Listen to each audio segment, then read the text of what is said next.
మీ female co star sir?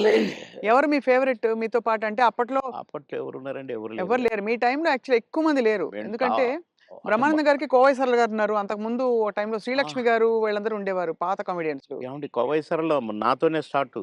అవును. బ్రహ్మానందంతో గాదు. హ్మ్. నాతోనే స్టార్టు చాలా సినిమాలు.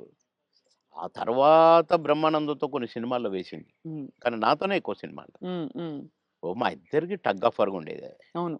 'కోవై సరళని' హ్మ్. చాలా ఉన్నాయి. చాలా సినిమాలు, చాలా క్యారెక్టర్‌లు ఉన్నాయి మా ఇద్దరివి. కానీ హైలైట్ ఏంటంటే మీది సౌందర్య గారిది డ్యూయెట్. అది ఆకాశం అంత. 365వ రోజు సెకండ్ షో హౌస్‌ఫుల్ చూసా. అవును. 365వ రోజు. ఇంకా 100 రోజులు ఆడొద్దు సార్. మాకు కొన్ని కమిట్మెంట్‌లుండి రేపు తీసేస్తాను. హ్మ్. 365 రోజులు అయిపోయింది గదా! అని అన్నారు. అలాంటిది.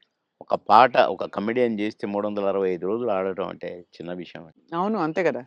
అలాగే ఇంకా కొన్ని సినిమాలున్నాయి.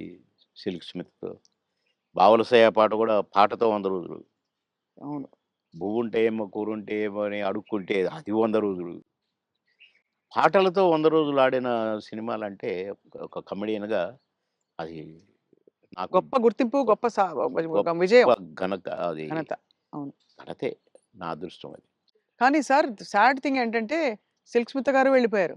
'సౌందర్య' గారు వెళ్ళిపోయారు. అవును. పాపం. మీకు తలుచుకుంటే బాధైతుంది కదా సార్ చాలా?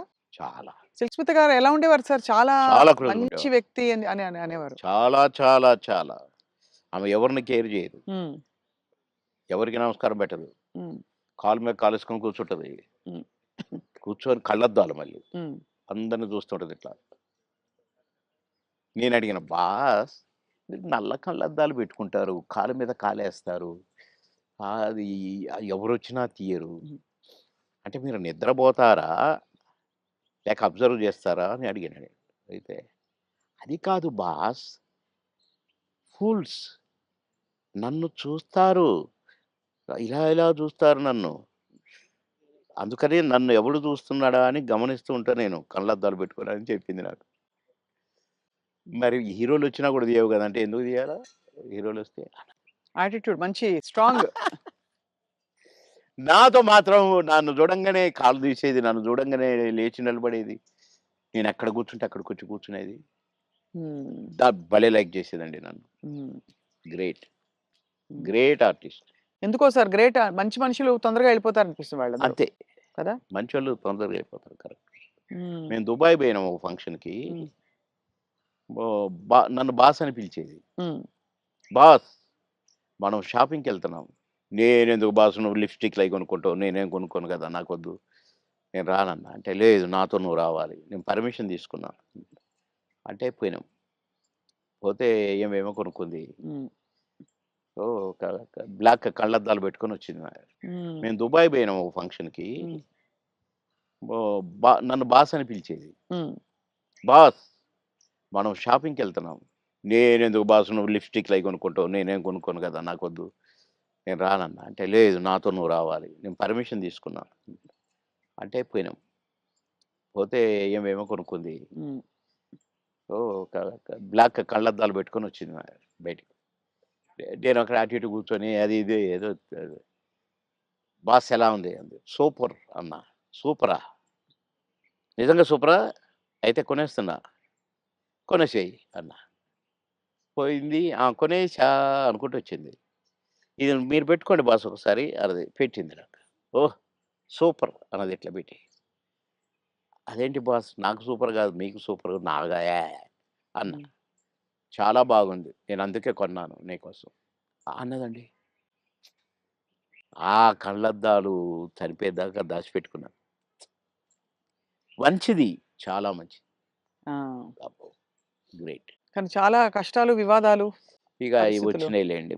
అయి కొంచెం కరెక్ట్‌గున్నోళ్ళకి వివాదాలుంటాయి. హ్మ్. ఏ ఎండకు ఆ గొడుగు పట్టేటోళ్ళకుండవు. అదే. వివాదాలు రావు. హ్మ్. ఎక్కడికక్కడే సమసిపోతాయి అవును. అని నా ఉద్దేశం. కష్టమే సార్ మీరన్నది చాలా అది కానీ మొత్తానికే సార్ మీరు వచ్చి సక్సెస్ సాధించాక 10 సినిమాలు అనంగానే రెమ్యూనరేషన్ అమాంతం పెంచేసారా? లేదండి మా పీరియడ్‌లో పెంచుడు గించుడు లేదండి అసలు. మా సినిమాకినిచ్చేవారా? కాల్ షీట్లు ఇచ్చేవారా సార్? ఆ రోజుల్లో సినిమాకే గదా! లేదండి. కాల్ షీట్సే హ్మ్. 5 రోజులు, 10 రోజులు, 15 రోజులు, 12 రోజులు అట్లా ఉండేది.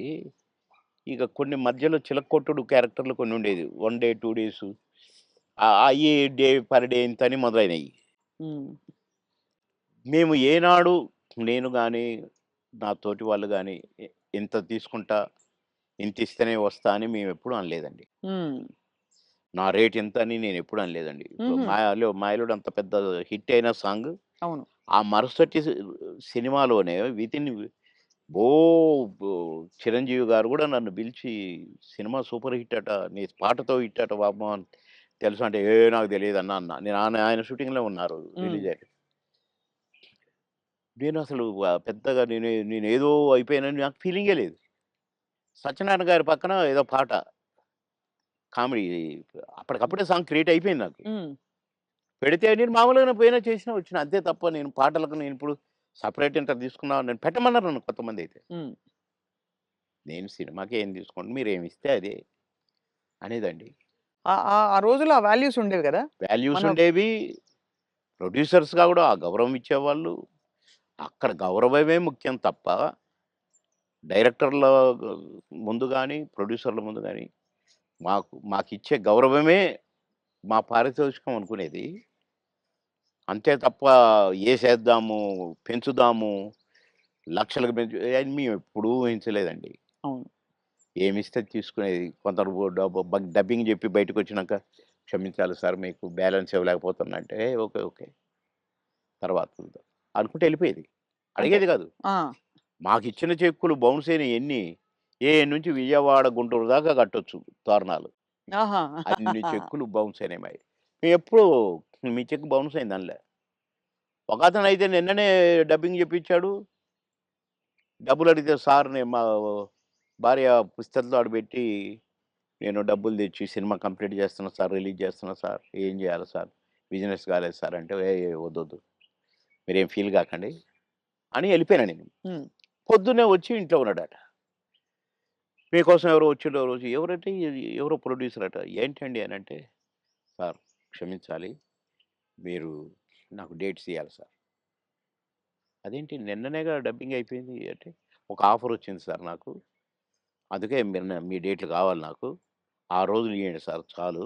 ఇగో అడ్వాన్స్ కవరు. నిన్న నిన్న డబ్బులు అనొచ్చుగా? హ్మ్. అనలా. ఇగోండి సార్ ఈ సినిమా అడ్వాన్స్ అన్నాడు. ఓకే. థాంక్ యూ అన్నా. డోర్ దాకా పోయిండు బయటికొచ్చి. అక్కడ వెనక్కి తిరిగి, మీరు మహానుభావులు సార్. చల్లగా ఉండాలి. మీరు నిన్నటి డబ్బులు అడుగుతారేమోనని భయంతో వచ్చాను సార్ నేను.